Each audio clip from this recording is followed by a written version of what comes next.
চলেন আজকে আমরা দেখব কিভাবে একটা ফ্রুটস সালাদ তৈরি করা হয়। প্রথমে পাইনাপেল দিবেন, অল্প একটু পাইনাপেল দেওয়া হবে। এটা আমাদের হচ্ছে ক্যাম্পের একজন সিনিয়র ক্যাম্প বস, যে ক্যাম্পের দায়িত্বে আছে, ওনার জন্য এটা তৈরি করা হবে।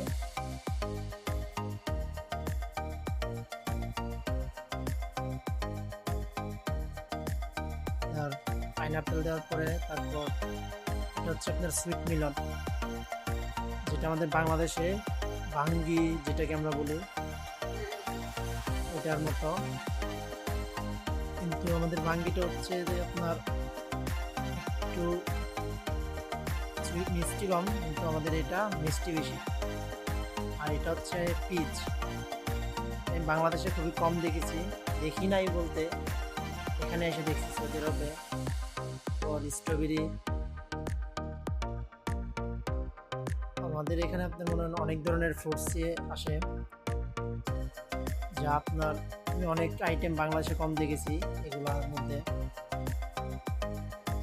তারপর আপনার এটা হচ্ছে আপনার ব্লুবেরি, তারপর ব্ল্যাকবেরি, তারপর আপনার এটার উপরে কিছু অরেঞ্জ, এটা হচ্ছে আপনার অল্প কিছু অরেঞ্জ জুস বানানো হবে। তারপর এটা আপনার উপরে দেওয়া হবে।